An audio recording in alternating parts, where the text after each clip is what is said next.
Do do do do do do do do do do.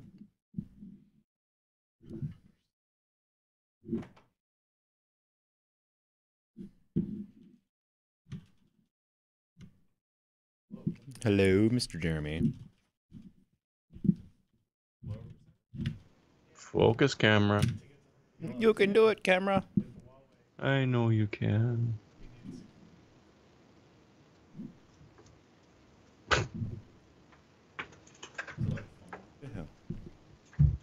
Just needed to get really, really bright there for a second.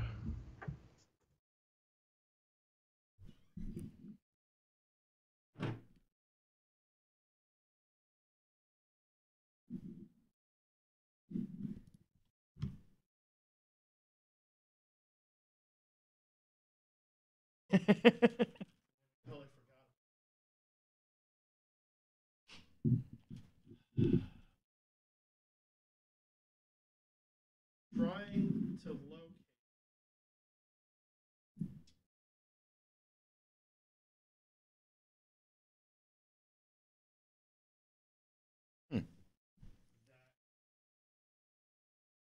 Purposefully sabotaged and was on a ferry going across.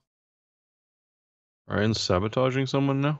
Yeah, he's sabotaging gold shipments on a They're freighter. sabotaging it so that the Oh, Confederacy okay. couldn't, buy more resources. Off. Into the. Hmm.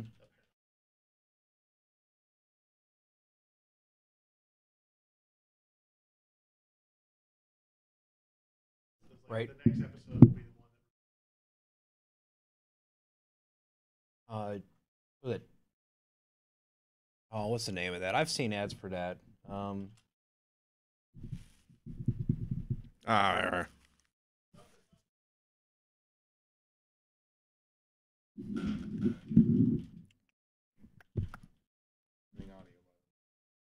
Yeah, we are.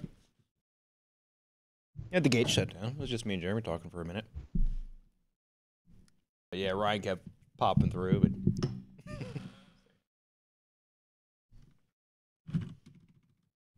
I always try to get the audio up like 10 minutes beforehand.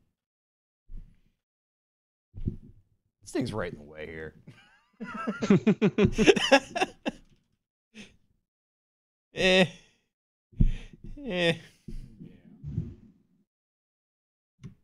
Hides my ugly ass face, that's for sure.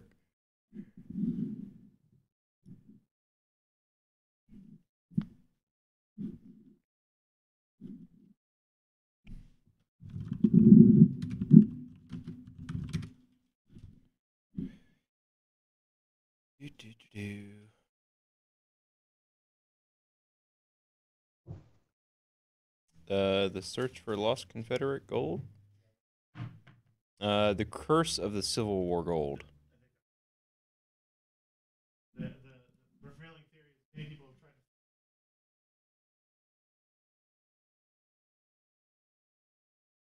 to.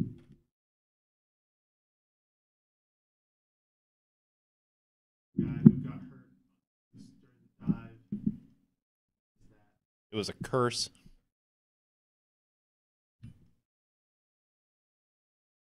Hey, there's Josh.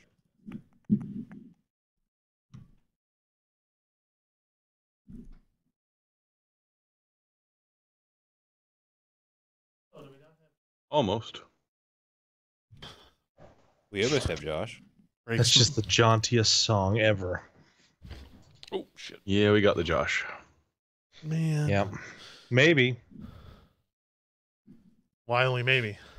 My internet's being weird. Maybe you're weird. No, it keeps I keep crashing getting disconnected at IRC. I just restarted both my router and my modem. This only started happening about, of course, 10 minutes ago. Well, yeah. Working right. Well, everybody gets home. See? They're done eating. Somebody calls And me we're on ready the to do a telephone. denial of service attack on you. I'll get it.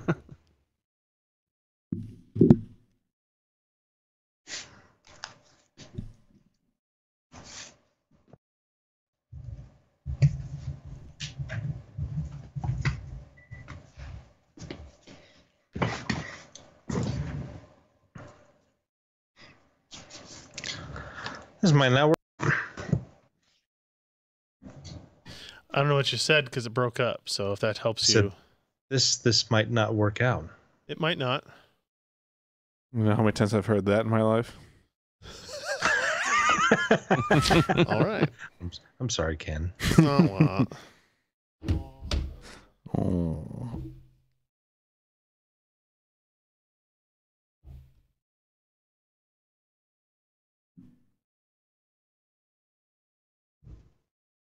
Who dare send me Slack links?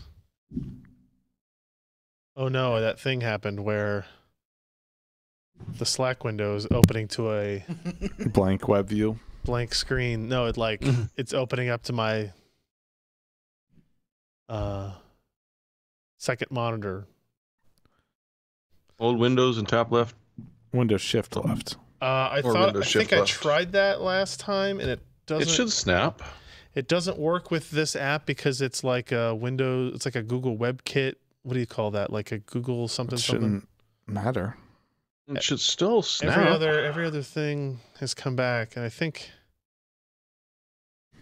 even like closing the process and reopening it didn't work. I had to like attach. No, it'll still draw to the same location. I had to like attach another monitor to move it over in order to move it back. You might be able to right click on it, click the move, and while you've got that held down, use the down arrows to steer. It occasionally works. Not very well, but Oh wait, I see it now. It's just barely on there. I'm back.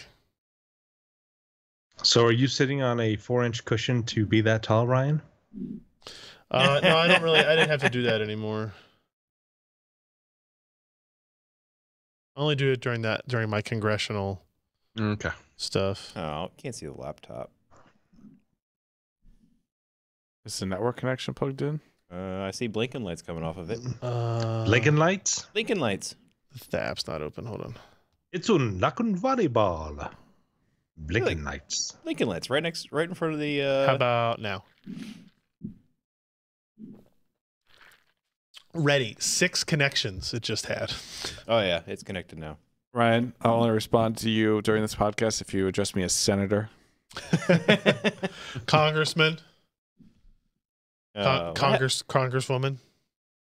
Do we usually have that gap between the left margin and the rundown on this? Nope. Fudge. No, we don't. Huh, that's weird. It's all off kilter. That's really weird.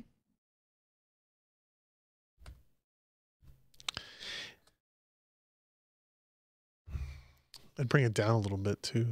Well, Bring it down. Doesn't really matter. Down, down, to down, down, down, down, down, down, to down.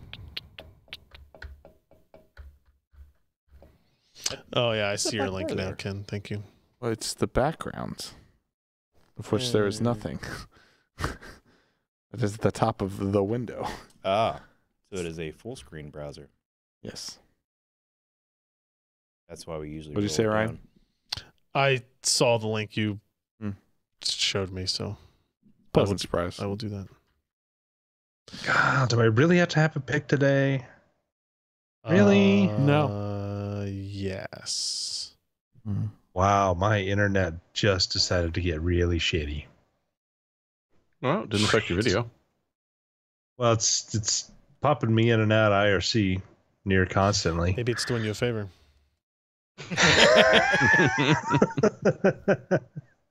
You hear all that, you bastards? No, I'm just talking about for you getting like actually paying attention. Oh, yes, right. Exactly. They're probably better content than us.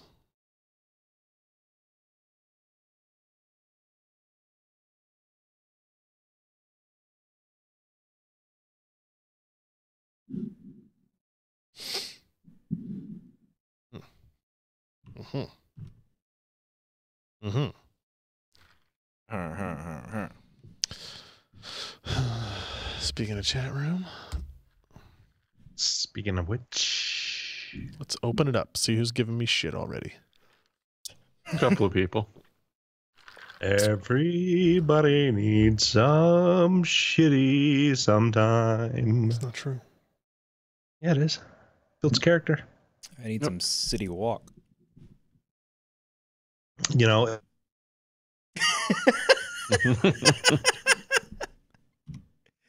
No, Welcome to shitty internet.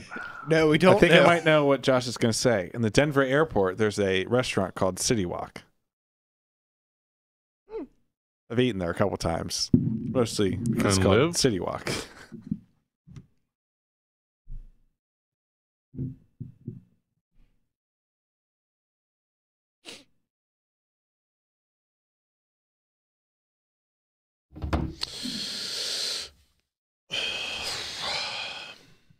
Can we just keep cutting to Josh's face? Oh, Aw. Did he disconnect? Yep. Call dropped. Laramie, Wyoming.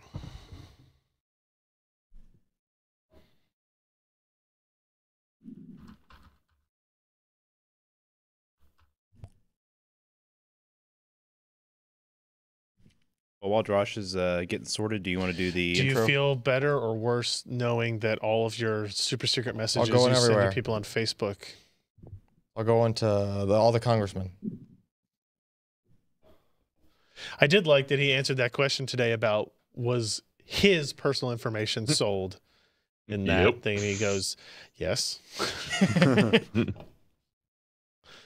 Yes, it was. Oh, in the Cambridge Analytica thing.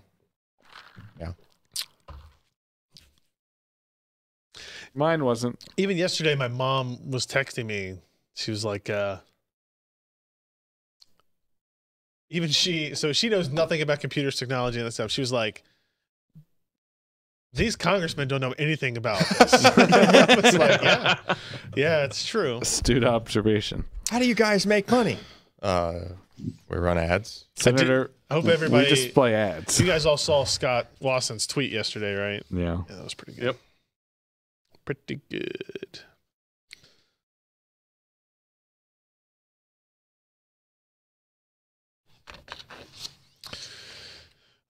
We still don't have Josh back.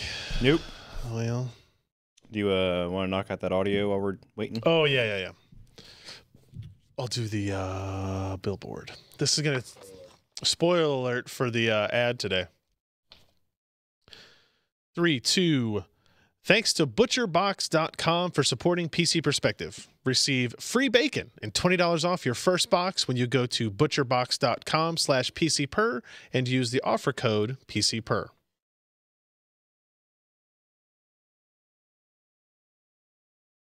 Can you get just that my audio out of that?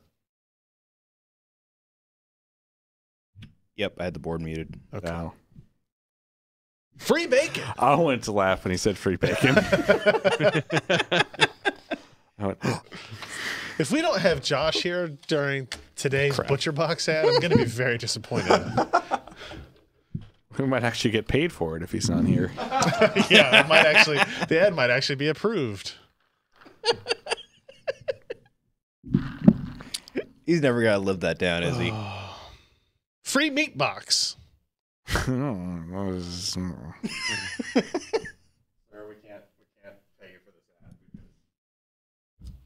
We mentioned hot dogs and hallways. kept talking about hot dogs in hallways on our meat box ad.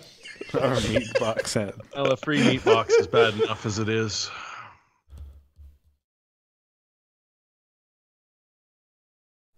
You get any pudding afterwards? Only if you eat your meat.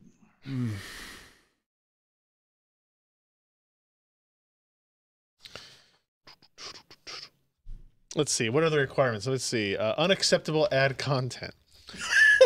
The ad may not include a mention of products, services, or companies that can be viewed as competitive. The content 20 seconds prior and 20 seconds after the ad must be free of profanity. Oh Fuck. shit! Episode title may not include profanity. So you Doesn't say can't anything say about sexual innuendo here, though. so you can't say free fucking bacon. No. Aw, Free as in bacon. not as in beer. No. Really, free beer is not that good.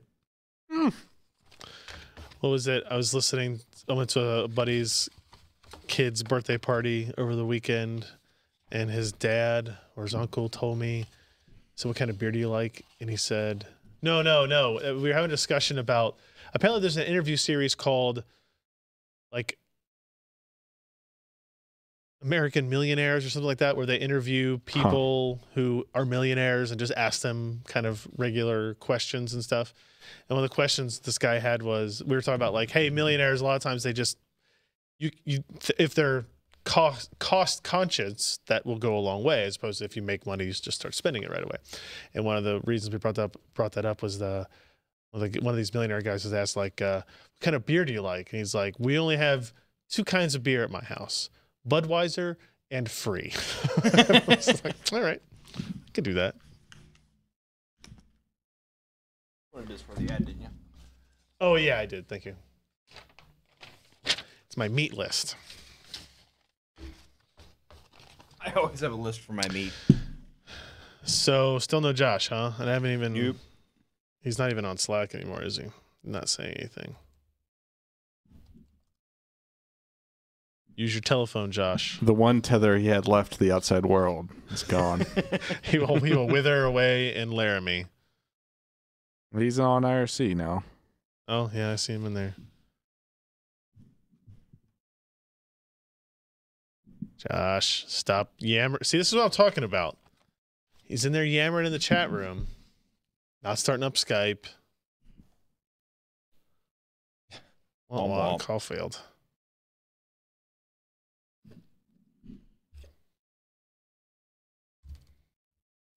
Using his precious packets to look at Beer Advocate instead of Skype.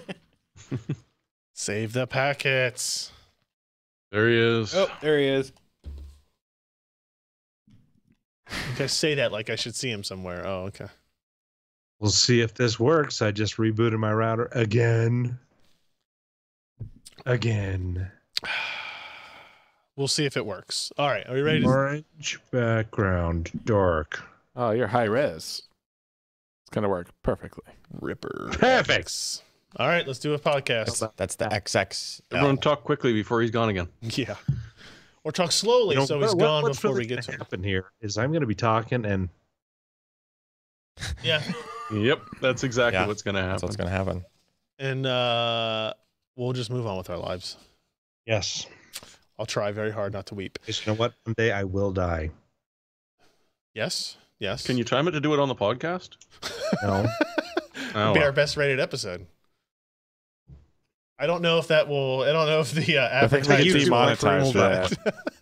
Yeah, not 20 seconds before or Yeah, after the ad, though. See, and then they have to update their copy. It says within 20 seconds of the ad, no person may die Right. on the air Right. because someone had to go and do it. Yeah, that's true. All right, here we go. Meat's got to come from somewhere.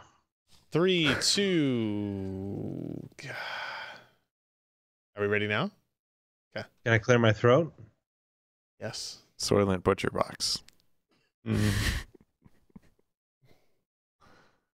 There's your pudding. Good lord. You got an alien gonna come out of there? Or what's going on? Hello, my baby. Baseballs.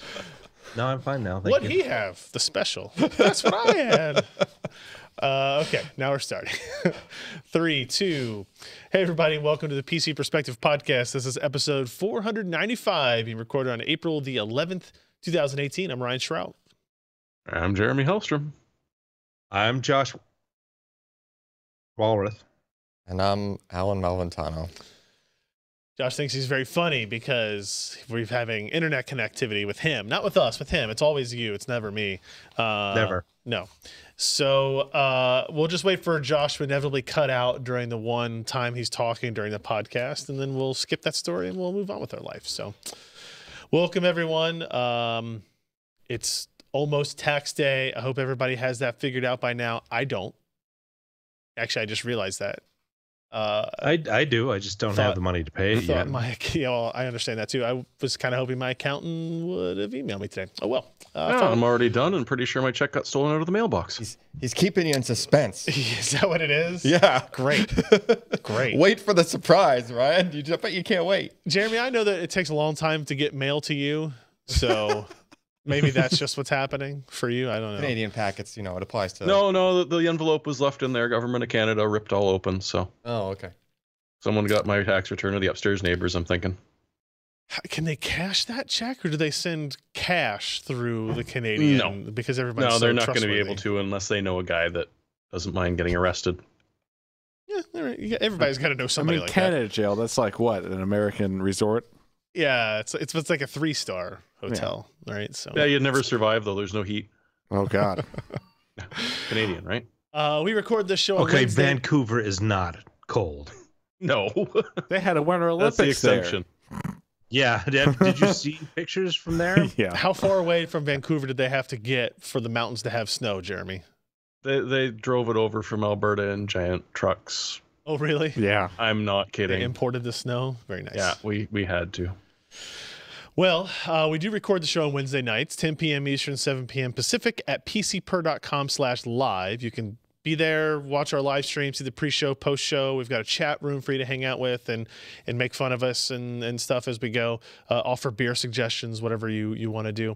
If you need a little reminder about the live stream and when we're doing it, so you can remember to bump yourself on over to that website, you can go to pcper.com/subscribe, and you'll get this page here, which asks for your name and your email address.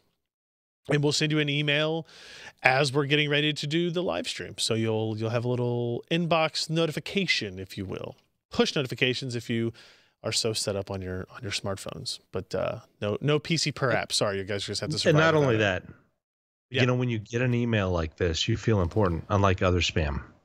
Right? Which this is Because not. it's spam. like us saying hello to you personally. It is very much like that. Greetings. It is very much a, oh crap, it's 10 after 9. I forgot to send out this email. What are we going to So talk if you're about today? lonely and you want to be, told about things, you know who to talk to. It's not me, as it turns out. We also have our Patreon campaign running. That's at patreon.com/pcper. That is this page here. It allows you to be a monthly recurring contributor to the website, to us and the team here. It could be $1 a month, $2, $5, $10, $20, $100, whatever you want it to be, depending on what you value out of PC Perspective and these guys. So I hope it's not a negative thing. I don't think they let you put in a negative number on here. But, you get it. Picture Josh in a bathtub still. God. I will never Could you? take this picture down. Never. Mm. And as always the case, if you become a new patron and or increase your patronage during the podcast recording, I will give you a shout out on the podcast that we're recording right now. And that Patreon allows us to do new and interesting things we haven't done in the past, such as the mailbag, which Josh covered the mailbag for us this week. So I did? if Josh happens to gets cut out of the podcast and you need your weekly Josh Phil, you can go back to last week's episode of the mailbag, and you can see him talk to you, I guess, there and answer some questions, such as, let's see, what are some of the questions? Battery charging strategy, endurance for video editing, monitor with both G-Sync and FreeSync, all that type of stuff, and more available in the weekly mailbag. So thank you guys for your support, for allowing us to do that. And also, of course, we have our merchandise store. That is at bit.ly/PCPerMerch, which takes you to this Teespring page where you can order yourself a Death Wish Raid t-shirt or a hot dog down a hallway t-shirt, maybe most appropriate for today. Super Pipe, the PC Perspective Classic, otherwise known as the logo on your chest t-shirt, PC Per Mug, and Sweet Sweet Lemonade are all available options. I think we should maybe look at trying to get some new designs. If we solicit for some other designs, I think we've been sent a couple before that I just need to follow up on. I'm trying to remember even what they were. Problem is, we're just not funny anymore. No. I mean, we it's peaked. true. Yeah, it's true. They don't have to be funny. They could just be cool looking. Mm. Yeah. Ken Also, says we no. don't No. necessarily qualify anymore. We're too old. All of us are too old. Young at I heart. think even Ken is too old now to be considered cool. So, That but was that cool. again is at bit.ly/PCPerMerch, and any purchase you do there supports us as well. I'm surprised the estate of that actor in that movie that I'm featured in, from Sebastian, has not sued us so far for the image. Well, I think maybe they're just too busy laughing. Well, we hope so. We do. Before we get into stuff, we got a fantastic new pledge from Chasp Zero. Chasp Zero pledged $50 to the Patreon just now. Thank you. That is awesome. Chasp Zero. And I believe in his avatar, he's wearing a Cops t-shirt. So I think that makes it actually better. Thank you, sir. As we get into the week, I will say the reviews this week, we're going to run through pretty quick. Not a whole lot of meat here. Nothing spectacular was launched. The real meat of the show, if you will, is both in the ad and in the news that will follow it shortly thereafter. So let's dive into the reviews.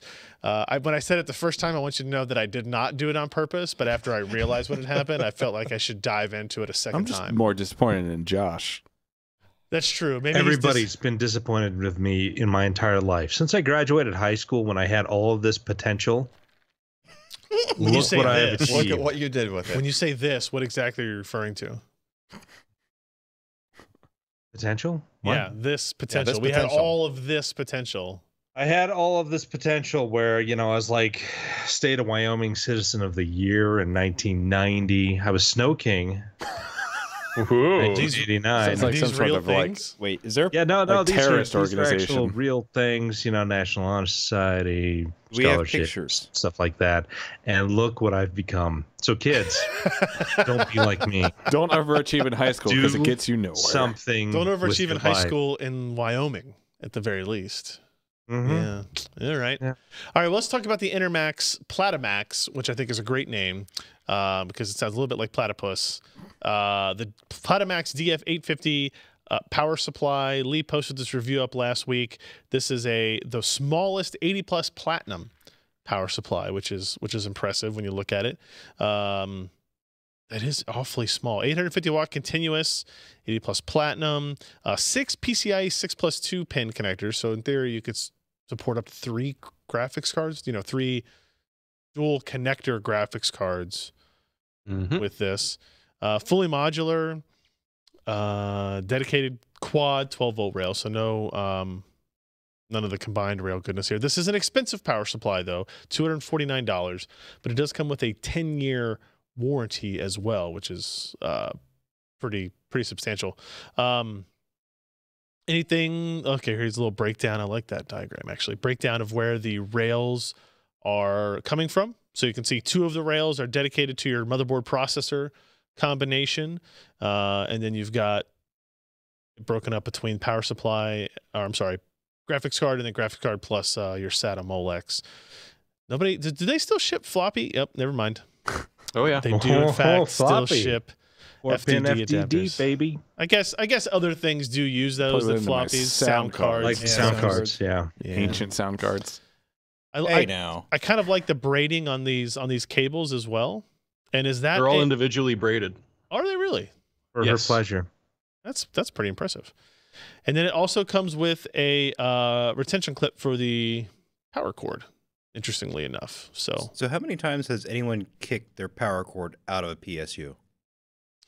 I haven't It's done it on probably my own happened. systems. Do you but have here I've done children?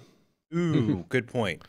Yeah, but aren't power supplies usually like at the back of the system against the Yeah, wall? wait, have you, It's gonna do you have stop a kid? children? I do not. I do. Yeah, one learn. that acts nice. That's fair. All right. Fine. So you can see the fan breakdown here. Obviously, we've got to look at the inside so Ken can be excited. Oh yeah. Ken, are you excited? Look at the size of that cabling. What gauge is that? Seriously, that's thick with 2 Thick. C's. I thought it was 2 Q's. Is that not how the kids spell it? I don't know. No, I The answer. think it's 2 C's thick. Fair enough.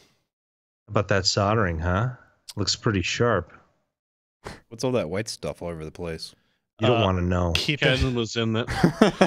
Keeps it from vibrating. It's Guys. not mineral Guys. oil. It hardens quickly. Guys. I see. That's what guys they call are it these silly. days, huh? You guys are from vibrating. silly.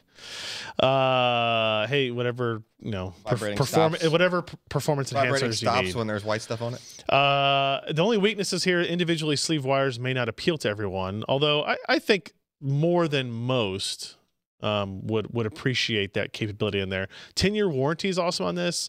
Lots of multi-GPU support. We talked about 80+ platinum, but it is a high price. I would also kind of put that in one of the weaknesses for it if I were listing that. It's still got a gold award from Lee. So if you're in the market for 800 to 850 to 900 watt power supply, If for some reason you need a really small power supply that isn't SFX, so won't fit in smaller chassis that, like chassis designed for ATX power supplies would fit a bigger power supply. So What was the warranty on this? 10 years. 10 year? 10 years. 10 years. 10 years indeed. We're going to talk about the Corsair keyboard here, but we have a new pledge from Paul Kurtz. Pledged $5. $5. $5. Thank you, Paul. Do you know what I can get for $5? Another hamburger. No, that's I need $11.48. Jeez. But if I went to Taco Bell, I could get one of their $5 boxes. Mm-hmm. True. Those, but you will have to have, at least here, you have to have 536. Really? Because Wyoming doesn't tax food anymore. We tax not real food, which Taco Bell counts as. We tax prepared food. We don't tax groceries. Correct. Yeah. Yeah. You can have prepared food that's not Taco Bell. It's still taxed. I don't know if that's true or not. All restaurants are Taco Bell All in the restaurants future. are Taco Bell. That's right. Come on, guys. We know this already. Let's look at the Corsair K68 RGB mechanical keyboard. This is posted by Christopher. Could we look at that, please? We will now? We will right now. Christopher Koch posted this up. This is a $119 mechanical Cherry MX Red keyboard, RGB. One thing I will point out right away that I noticed when I was posting this up is that it's only available at Best Buy in the U.S. I was looking for it on Amazon. I was looking for it on Newegg. Could not find it. But it is a Best Buy exclusive, so keep that in mind. Obviously, you can buy it online if you don't have a Best Buy near you. RGB, this is one of the ones that they consider to be like spill resistant, I guess. Splash proof. Yep. They call it splash proof. He did the work here, guys. Thank the Lord. It's clear. It looks a little bit like he used a misting gun on it or something. Yeah. I had it handy for the photo shoot. Oh, man. Yeah. Otherwise, a fairly standard, RGB mechanical keyboard. It's a very similar design to one of the keyboards I use a lot. It doesn't have the volume roller on it. I guess they kind of got rid of that. I don't see that on there. No. The Corsair software remains. Ken, is your experience with this software complex, easy to use? It's not great, but they have that beta of the new one that's supposedly a lot better. Oh, really? Yeah. IQ, I believe. Get it? Oh, yes. They just announced that like last week. Okay.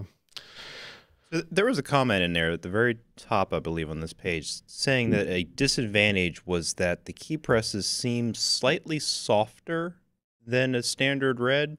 So is there like a waterproofed membrane between the actual keycap and the switch? Is that how it's splash proof? Yeah. Spray proof. Well, I think I just grabbed the IP rating, the IP32, so it's protected from tools and wires greater than 2.5 millimeters, and water spray less than 15 degrees from vertical. Okay. So yeah, you could sort of do a spit take over it. That's exactly what I was going to say. Yeah. He describes the keys a little bit squishy, so there's obviously a little something in between the red and the casing there. A little cushion for the pushing. So this still isn't a put it in your dishwasher style keyboard if something happens. Okay. All right. Let's be honest. You need the keyboard that will give the greatest chance of success if you spill your beer on it, and this is it. Yeah. It may not be rated for it, but it's gonna be the greatest chance you have. Agreed. So check that out. Again, it's $119. Corsair K68. We have a Corsair K95 review going up next week as well. That's kind of like a flagship model step above this if you're interested. It is more expensive, but we'll talk about that next week. I don't think that one's a spill-resistant model. Sebastian posted a review of the Azul Byte 3 fanless Apollo Lake mini PC. It looks like that. Any thoughts? Anybody? No? Yes? Quad-core Intel. It is very small. Quad-core Apollo Lake, the Atom N3450, available in 4 8 gigs of RAM. Has an eMMC 32 gig. partition in it, or not partition, the storage array in it, and then it has 2.5 SSD or M.2 SSD support in there. Obviously, add it on yourself. The M.2 slot is AHCI SATA, not PCIe NVMe or anything of that sort. It does have embedded Wi-Fi, gigabit Ethernet, Bluetooth 4, support for 4K 60 Hz HDMI, SD card slot in here. It's definitely a neat looking device. I've never heard of this brand. I've never heard of this series. Essentially, like Wow, what's that? it's a slightly more where On the back, that blue thing. What is that? those are I don't USB know. ports. No, to the right. Oh, that's an Ethernet port. No, keep going. Some sort of that's serial power out. connection. I don't know. What, that must what is be. that? With Oh, that's a all serial. the pins? That's a I think that's serial only port. for industrial You plug in use. your Atari joystick. That's not a serial port. It's a VGA port. Yes, I know. Yeah, no kidding. Hey, you know what? This is clearly meant for a different classification of system, right? It's got an interesting pattern on the top of it.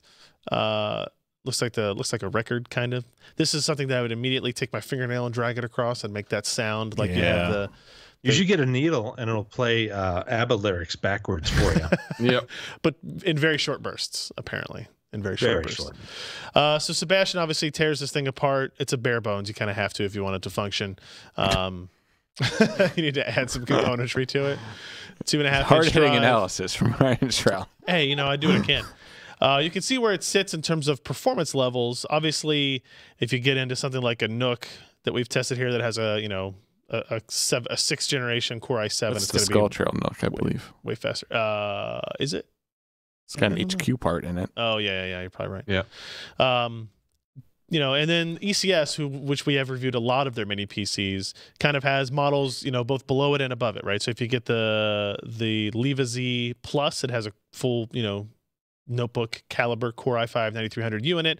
It's obviously going to be much faster in CPU performance, but this new I think I said Adam before, this Celeron N3450 is fairly competent, especially when you get into multi-threading capability over some of the previous models. And you can see that through some of these other benchmarks, Cinebench, PCMark 8. It is less than $200, and it's bare bones, right? So you still have to add. Well, Go it ahead. comes with memory. Oh, I think it comes with 4 gigs, the one that he got. It's got the 30-some gigs of eMMC memory, so it ships with Win 10. Yep. So you can upgrade it with like an M.2 or the SATA that he did. Huh. But it would run out of the box, which is kind of impressive. And the most expensive configuration is apparently $338. interesting. So it's certainly low cost. Yeah, that's pretty cool. Editor's choice there. That's for Sebastian, That's who has pretty- seen quite a bit of It's pretty these strong. devices. Oh, is, he's seen it all. he's know what seen I'm saying? so much in his time, you know, So much. so much. All right, our next review here comes from Alan. He's looking at the Icy Dock Tough Armor MB516SP-B, which is a high-density 16-bay hot swappable SAS SATA device. End of review. End of review. Holy crap. So this is what we're looking at. It's a dual 5 1/4 because physics. You can't- Sure. You can't fit 16 Is drives it in a USB 2.0 device? no. Mm, No, it's disappointing. not. No, it's not USB Mm. 2.0. Does this actually fit in chassis unlike the other Icy Docks yes, we've bought actually, and tried if to you, put if into you look chassis? at that picture Kind of has closely, the line cut out. if you look of at it that here, picture yeah. closely, that line goes like that groove on the center down the side goes like 2 inches into the enclosure. Do you think maybe you used a little bit too big of a photo for this? It's like 1200 by. No, it something. is not, good sir. Well- it is 100% not a 1200 pixel. Ryan's image. hosting bills are just going I up and thought it up resized. because Alan's. Hey, Sorry. can you take out 2 Blu-ray devices, drives, and put those in there? It's kind of what it looks like. So what, Then you'd have what to else have we 3 got? optical bays. Yeah, When's think the of last how time many you- Blu-ray drives you can fit in there. When was the last time you saw a computer with 3 optical drive bays on it? No, see, Josh would get the slim Full. line. Josh wants Icy Dock to make a 6-high slimline Blu-ray mountable thing that fits in 2. Oh, now we're talking. right? Mm-hmm. So you That way he just- can distribute all of his films on Blu-ray. yeah, all this films. They're artistic endeavors. Yes. So it's a steel drive cage with the, typical hot swap backplane kind of thing. Uses the same kind of hot swap. Got my favorite Youngling Tech fan on the back. Yeah, 80 millimeter fan, so you don't have like one of those 20 millimeter crazy high RPM fans. Right. It's actually very quiet. What are these connections in the back? These are the SAS connectors, These right? are mini SAS HD. Mini SAS HD. Each of those connects to 4 drives. Yes, each Okay. of those is 4. Cable's not Okay, included. can I assume. complain? Sure. What? Usually. Why does storage need to be in HD? I Well, know. Hard drive. Do you Mini want- SAS It's high HD. It's density. meant to be high density. The It's pins are high density. definition data. No, it's high density. High density connector. Like, think about it. You're fitting 4 SATA connectors worth of stuff there, and that one Connector cannot be high density. I'm sorry. A It is connector is just a just a connector. connector. Yeah, I would agree with that. Okay. It's higher. Yes, you can have higher density than previous connectors, but whatever. Yeah. And then, I mean, you could is say, it- okay, so don't call it that. Call it small form factor 8643 if you Yeah, really perfect. want. I love that. Okay, fine. I like Do that. that one.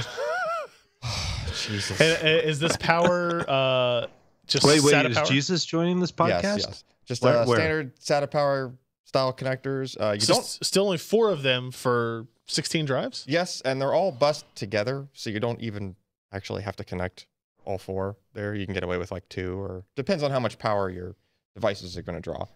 But Yes, I mean, 16 hard drives. Yeah, I wouldn't use 2 of them for 16 yeah, hard drives probably. you'd have to find 7 Yeah, millimeter hard I drives. thought busing became illegal sure. about 30 years ago. Josh is on a roll, Yeah, everybody. that's some Yes. sweet, sweet sighing Yes. coming from Alan. Sweet. So that's what he was after. He got it. So we plugged a bunch of drives into this and did some quick tests just to make sure. All the lights are green. Well, yeah, all the lights are green. The lights light up green if the drives are powered and idle, and then as the activity is the opposite, it actually like turns the light off for activity. So you plugged in 16 1 terabyte SSDs from. Okay, how did Kingston. you get one group to send you 16 1 terabyte SSDs? By asking repeatedly over a very long period of time. Did you send any videos? No, what we did was we had Ken ask for 4, and then I asked for 4, and Alan asked for 4, and then Alex asked for 4. Yeah, then we combined. It was like No, Voltron. but we did it over a 3-month period, so nobody would find out. Yes, exactly. Yeah. So between that and all the testing so far, we only did a little bit of testing just to make sure. Okay, are these things going full speed? Because there's really nothing else to this. There's no chips. There's no here. controller here. There's no There's no RAID controller. array. There's nothing like that. Yeah, it's just a pass through straight through the backplane to the drives. It's a housing. It's basically just housing. Yeah, it looks a little more complicated when you look at the PCBs, but in reality, it's just electrically connecting those mini SAS connectors to the Got it. drive. It's still impressive to see these speeds, isn't it? Wouldn't you say it's impressive to see these big numbers, Alan? Do you think it's cool that we can see these big numbers? I like it's, the big it's not as numbers. big Thank as you. it should be, but yes. I hear that. They always want it bigger. We got 6 gig per second using a Rocket RAID 840A. 6 gig per second just happens to be the rated maximum of that particular RAID card. So we're kind of limited there. So then I backed off on the drive count. And in Atto, we still got close to 6 gig per second, down with 14 drives. Okay. Which, if you divide that out, gets you closer to like what a full speed SATA drive is, but Right. it wasn't the full speed of it. It was still like 100 meg per second shy or something like that.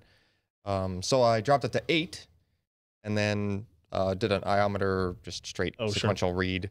That gave us just over 4 gig per second, which worked out to 515 meg per second per drive, which Got it. is kind of what you would expect So- full speed. So why are you complaining about the speed here? 6 gig. I mean, per yeah, second. no, it's good. It's just that you can't get That's double NVMe. well. Double. Yeah, I'm with you. You know what, Alan? Happily, excess is never enough. True. So this is a 120. no. No. I included the price of the 8-bay model for comparison. Oh, I see. So this one, which is not on Newegg or Amazon yet, is $340. $340. Yeah, it's kind of up just- there. What do you get for Get some cardboard. $340? An electrical bridge. A box. So Oh, here's Not the thing: what you see in that you package. can't easily just buy 2 of the $120 model and just stack them on top of each other and then Why Why not? use it not? because you'd need a card with 16 SATA ports on it, individual SATA ports. which is kind of a pain. Can you Or you'd not have get to cables that will go from 16 SAT ports to 4 mini SSHD? You can. Those are the Those- UHD ones. Those are more expensive than the. Those are the UHD ones.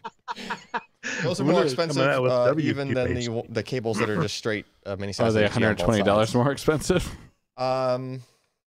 Maybe not. But closer than you might think. Yeah. I don't know. And also, there's the fact that I'm not sure that the price of this is going to hold at the MSRP like the other model has, and that's because it's already for sale for like $288.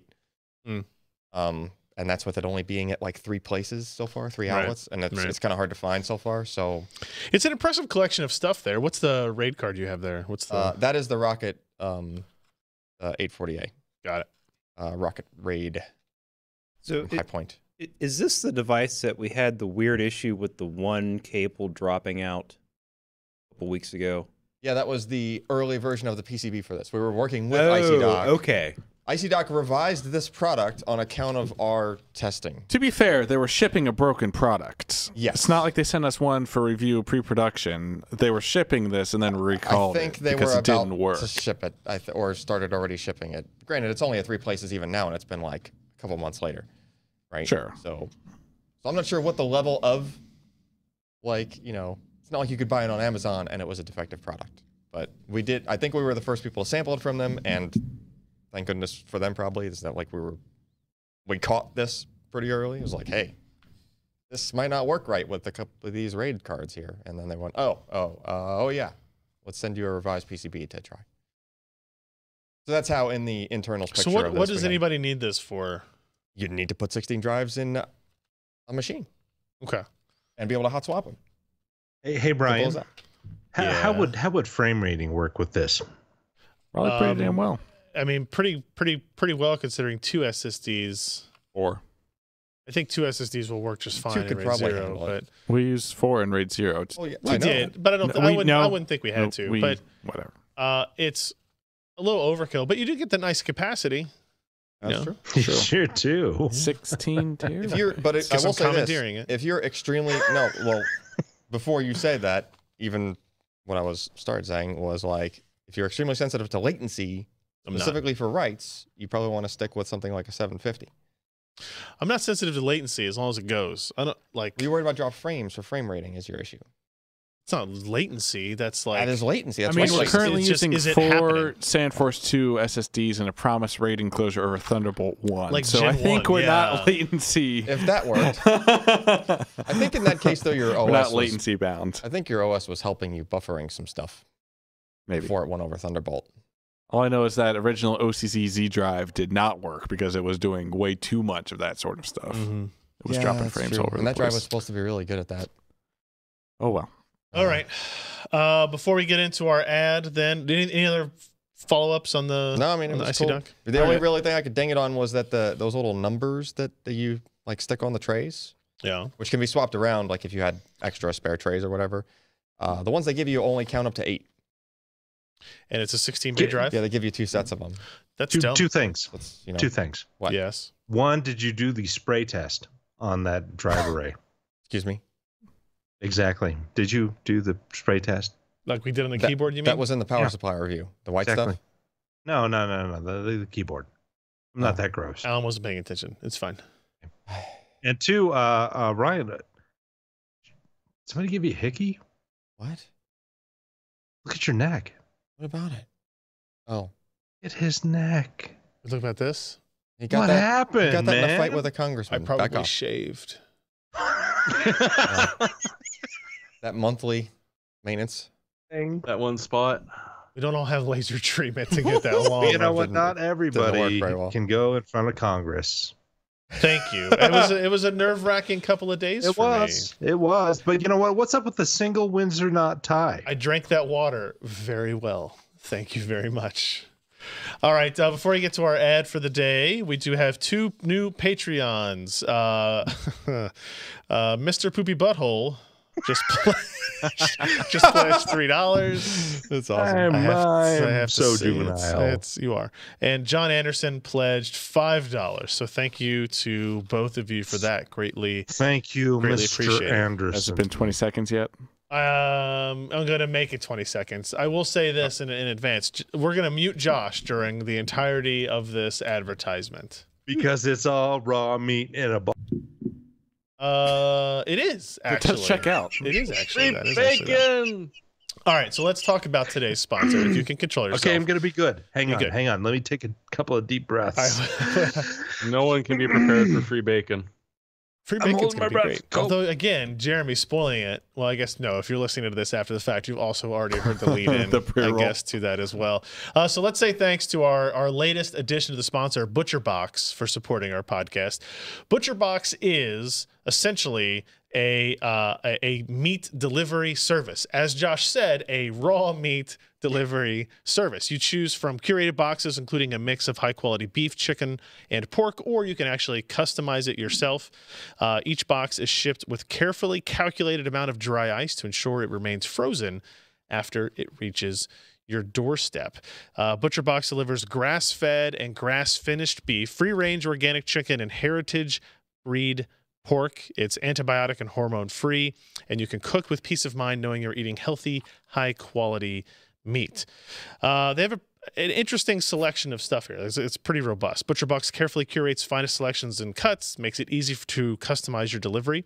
And you can think of ButcherBox as your neighborhood butcher to get quality beef, chicken, and pork delivered right to your door. And to me, that's probably the most important. It's delivered right to my door. I don't have to pick it out. I don't go to the grocery store. I don't know what the hell I'm doing. But I can go in and I get home, new box of ButcherBox delivered, and it all works out really well. ButcherBox meats come from humanely raised animals that are never fed antibiotics, hormones, or fatty fillers. We had a ButcherBox delivered to us, and it did come with free bacon, which I'll mention here in just a second. Very important free bacon. That was the first thing we cooked, of course, and that was a very good, very tasty breakfast for us. My daughter, big fan of bacon. In fact, you give her bacon, eggs, pancakes, sausage. It's pretty much bacon, then sausage, and then I'm done. That's pretty much all. That's all she does. She used to eat pancakes all the time. Now, not so much. We cooked 2 New York strips last night that were actually really, really good. And either I became an overnight fantastic chef, or Unlikely. if it does seem unlikely, or the steaks were really good. Just didn't have to do anything to them. Put them on the grill last night. It was a little cold here, but I felt like I needed to grill some of those steaks up before we did the ad specifically. So that worked out really, really well. We do have an offer for you. It's important. Everybody needs to pay attention now. This is something you're going to want to take advantage of. For free bacon. You had me at meat in a box. I know, but I'm going to make it better, Josh. You just said free bacon. For free bacon. And Free bacon. And $20 off your first box. Go to butcherbox.com/PCPer and enter the promo code PCPer. That's free bacon and $20 off your first box when you go to butcherbox.com/PCPer and enter code PCPer. And we thank ButcherBox for their support of our podcast. And I don't know how anybody's going to turn down free bacon. it would be very hard to do because it is free. I mean, it's free and bacon. it is bacon. Free bacon. And literally, as soon as you say that, everybody's ears perk up. Everybody's more attentive. Huh? What's that? Free bacon? I mean, it might have free as in beer beat. Free as in bacon would be a good substitute, I think. Free bacon. All right. As I was saying before Yeah. the podcast, generally free beer. You never know. What Take you're it or leave getting. it. Yeah. Free bacon? Free bacon. Oh, yeah. You got me now. Yeah. Yeah. All right. Let's go down to the news items here. I told you this is where the meat of the show would be. There. So they would even deliver meat in a box to me in Wyoming. You have to put in your zip code and make sure, but I think so, yes. Zip Cut code. in the winter, they don't need dry ice. No, they probably don't. They save it. just They walk actually have you outside pack and ice bring cow into meat. it Drive ice. and send it back to them so they could use it later. Sure. I didn't have a news post for this. So let's talk about something. We didn't have a news story or a link to really talk about. I could have linked to some other site that posted about it. But Chris Hook has left AMD after, I don't know, like 100 years or something at the company. I think it's actually like, what, 20, Josh, 20. or something like that? 20. Started at ATI, young pup, apparently in his 20s. I don't remember what those were like. His 20s or your 20s? His 20s. I don't remember what his 20s were like. And well, both. I don't 'cause remember we what were my like 20s were like 3. either. So he was a PR guy / marketing guy at AMD. You know, really took charge of a lot of stuff there, responsible for a lot of events that media would attend to learn about new architectures, to learn about new products, responsible for a lot of marketing that went in with the Radeon brand, especially once the Radeon Technologies Group was created. He has now left AMD. He's announced that he's left AMD. He hasn't announced where he's going, but he has said he has already taken another job. So, and it'll be there by the end of April. So we won't have to wait long to figure out what that's going to be. He's replaced by, oh no, I lost my notes. Sasha Marinkovic. Yeah, there we go. Who I also know does a really good job. Has a little bit different style, right, in terms of their marketing. So I'll be curious to see what changes take place at AMD and the Radeon side, and if he's going to handle any of the CPU side stuff as well. It'll be interesting to see. Obviously, the speculation is that Chris is going to go to Intel and work with Raja. He was very close with Raja. Raja now at AMD leading that graphics division. Could end up in NVIDIA. Obviously, he has a lot of background in graphics, would be beneficial there if NVIDIA wanted to, you know, ramp up their PR and marketing departments. I don't know. Or if you're Intel, do you need somebody to kind of get that ball rolling? I think it'll be a really interesting thing to follow. I think he's going to that cold pressed juice place. Oh, out of San Francisco. Oh yeah. No, not the live water place. Raw water, I think you mean. Raw water. Live water is just ridiculous. I'll give you some raw water. So it's interesting that there is some more transitioning happening at side AMD. And one thing I would point out, just from my own editorial contribution to this, it would be that I think it's probably a positive move for both of these parties involved, Chris and AMD. Chris has been there for a really long time. He's done a lot of great stuff, but clearly, with the way Vega turned out and everything, that there was just a lot of animosity towards the company and in the company about how things were handled and what directions needed to be taken going forward. Like Vega Nano. Yeah, off. that forever photo will be burned in my image of Chris holding up that Vega Nano as he went through security going into that AMD event at SIGGRAPH. And for AMD, they kind of get a fresh start. They can kind of, you know, get an idea of where they want to go. For Chris, he gets to take on a new adventure, you know, address some new challenges, do some interesting things, and I'm sure he's going to do fine. He's currently on a vacation with his family where he doesn't have to worry about checking a work email for the first time in 20-something years. So you're just spamming him emails all the time, aren't you? Yeah, I have his personal email address, so it's just over and over. Hey. How about now? How's it going? What are you doing? Look at this picture. Correct. Yeah. Extremely couldn't even be reproduced as it was already. So I don't know. Well, so it was highly improbable. It was. They called it near zero. Impossible. Okay. Yeah, they called it. This is the one they called near zero. This is for Spectre Variant 2. So Variant 1 is the one that was fixed through operating system updates. Right. Meltdown was the one that AMD's architecture wasn't susceptible to because of the architectural differences between it and Intel. Right. And this is Variant 2, which is the one that everybody's, that AMD said near zero, but not zero. And these mitigations should help take that to actual zero. Now, these are the same things. This works the same way in what Intel has done, in that Microsoft has to release an operating system update containing mitigations, and AMD users will need to update the microcode on their motherboards or platforms. They've apparently released to their customers and ecosystem partners for processors all the way dating back to the very first bulldozers back in 2011. Which is a bit better than Intel. I think it's about the same. It's about the same. It's pretty a little close. bit better. Now, so far we have not had firmwares pulled from the AMD side.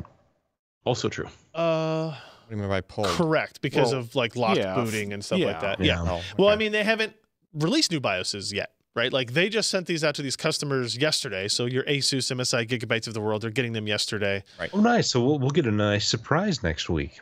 So in theory, we should get these new BIOS updates. Now, it's one within thing within a week. I mean, it Okay, depends 2 on weeks. how. Yeah, pull out those 990FX boards and do compatibility testing. I'm sure everyone's happy about that. Yeah.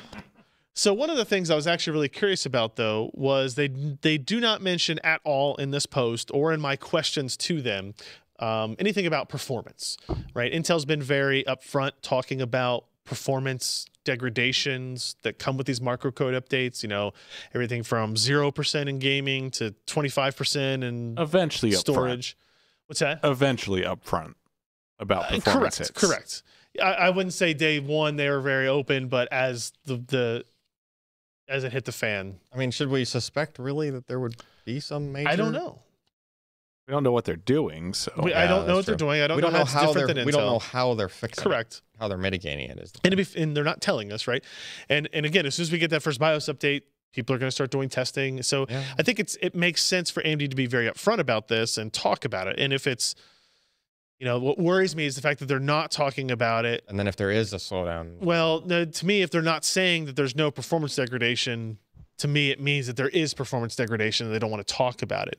And either way, if there is none, talk about it and brag about it. If there is some, you need to talk about it and be upfront with the community before people figure it out and start, you know, doing a witch hunt type thing around it. yeah. So because then you might have somebody think they figured out something, but they're testing it the wrong way, and then now it looks worse than it actually is. And yeah. Correct.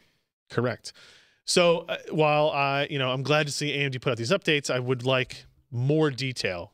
And it's not like AMD hasn't had time with this stuff. They got notified at the same time Intel got notified. So give me some more information, Mark. I need more information. Speaking of questions you might have for AMD, let's talk about Kaby Lake G. And apparently there's ongoing, continued, new controversy around whether or not the GPU on this processor is based on Polaris or based on Vega. And I know, Josh, you had an interesting point about this, because I know when we were first hearing the rumors about Kaby Lake G, we were debating whether or not it was going to be a Polaris-based part or a Vega-based part. Then we found out that it had HBM2 memory. And then everybody jumped on, well, it's obviously got to be Vega.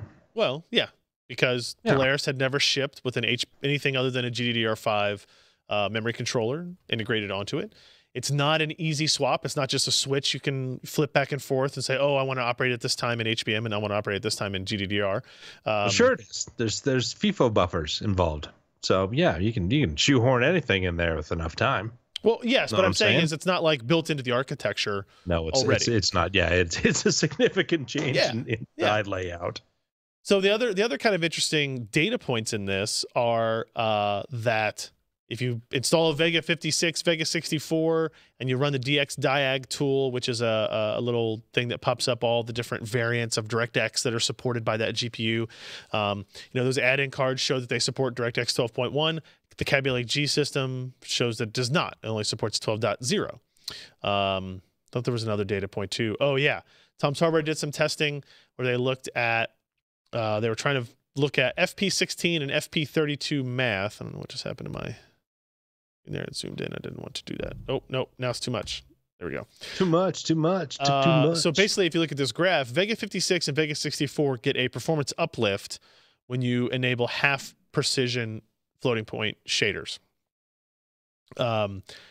The RX 47 based on Polaris sees nothing. The Ryzen 5 Can I ask a question here? Can I finish my statement first? Sure. He's gonna let you finish. Ryzen 5 2400G sees the same uplift. We're talking about uplifts of 60+%, whereas Polaris and the Kaby Lake G see essentially 0% uplift. So now, Josh, you may make a point. So what happened to FP24? Nobody cared? Oh, come on. That was the Radeon 9700 Pro. Yeah, what year was that? It may have been 2003, maybe 2002. Yeah. So like I said, nobody cared. Okay. Anyway, Nobody cares now. So now the debate was: is this a Vega part? Is this a Polaris part? There are clearly some features that are either not enabled or not included on this part that should be in Vega. But it does have a different memory controller than what we've ever seen from Polaris. Josh, what are your thoughts on this whole debacle, I'll call it? okay. So Kyle a while ago talked about this. You know, what last year he released the first information that he had gotten that Intel had set up shop in Markham, Ontario. That's yes, correct. Yes. And that they were co-designing a part. And so if you were looking at that, you knew that they had been there for like a year before. And if you go back a year before, Vega hadn't even been taped out. So they were taking what looked to be a Polaris part, adding the HBM2 support, making sure it worked with Intel. And I think the biggest part of all that is really going to be the power control of this part integrating with what Intel wants to do so it can hit a pretty decent TDP but still have really good performance. And so there was a lot of hands-on stuff, and it wouldn't make any sense to go ahead and do a Vega architecture because that hadn't been even taped out yet. It was still in the design phases, but Polaris was available. So they took what they had and integrated that in. And as far as I'm concerned, they did a fantastic job working together to make this part. And so, yeah, it's called Vega, and you would hope that would be Vega, but the timeline that they were working on this to make sure it worked as well as it did, it kind of had to be Polaris. I guess. I mean, Vega taped out in 2016.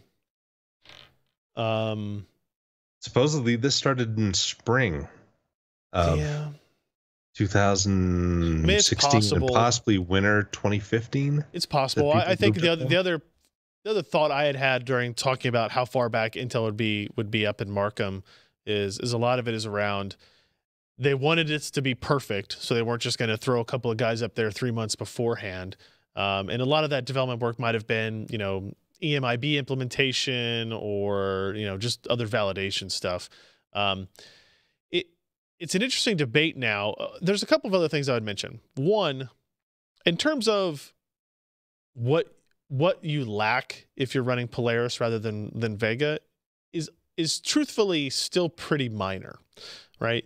You lose the ability to support, you know, double packed, rapid packed math, the new geometry shaders that aren't implemented in anything yet. What am I missing? There's another Vega specific HBCC. HBCC, yeah, which again you're not going to use on this type of solution, like a notebook type of solution. There's something with tile-based rendering as well.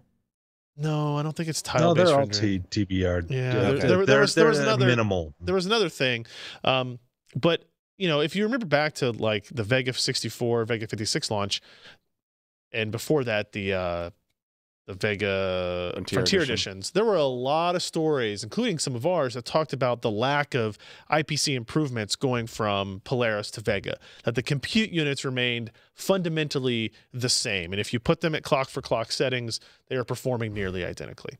And so with that in mind, you know, does this change my opinion about Kaby Lake G as a part?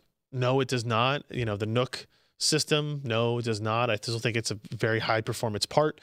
I think one of the interesting things is that's kind of confusing in all of this is if you look back at our review of the Hades Canyon NUC, I tested Far Cry 5. It's one of these games that supports rapid packed math, and it is the game that saw the biggest performance lead for the 8809G. Saw an unusually high performance gap. Yeah, I mean, odd. It would be interesting to look at that and compare. We'd have to compare, you know, a Vega 56 to an RX 480 to this and see, like, enable the feature you can't do versus that on the same CPU platform. Like if you go to Far Cry 5, yeah. can you even enable that feature? I don't think it's a feature you enable. Oh, okay. I think it just happens. It's just part of the if engine. It can do FP16. Yeah. So it's. I understand why people are miffed about this, and I think it was a poor decision to call it, Vega M graphics. And now I'm very curious, whose decision was it to call it Vega M graphics? Was it Intel's pushing? Was it AMD's pushing?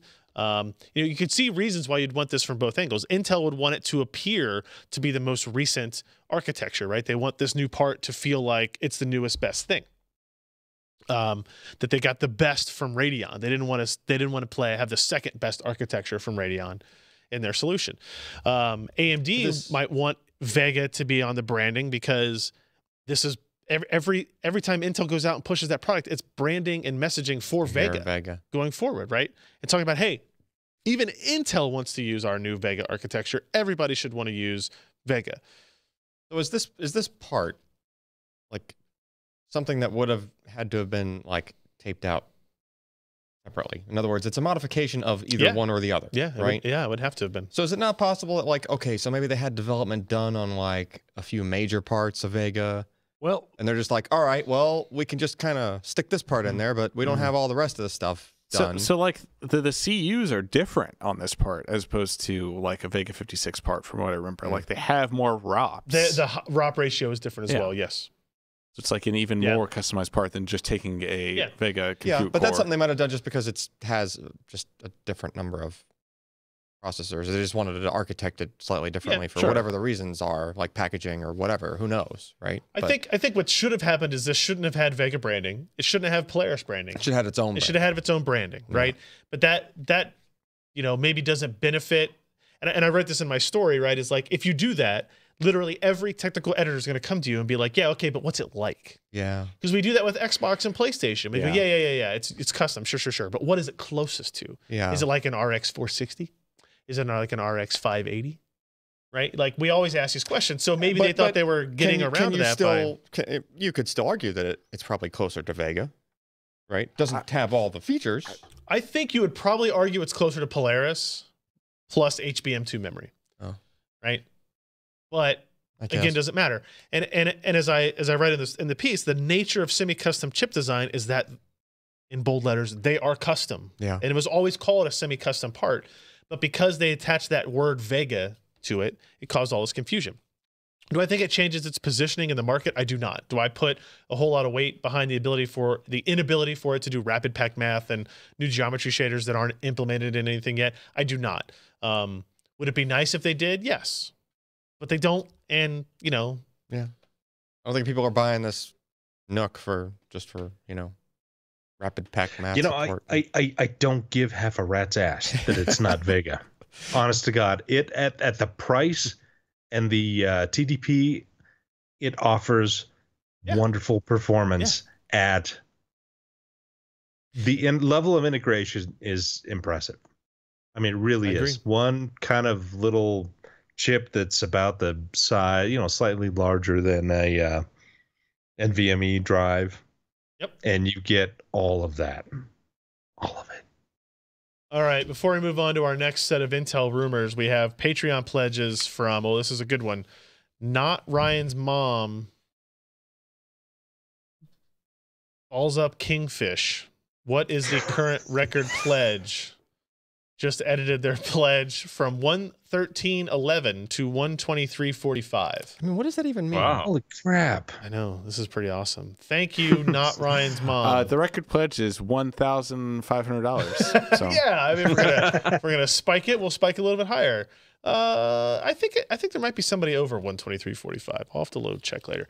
And then I guess based on Jeremy's silence this episode, we have one that just pledged $5 of why is Jeremy on this show?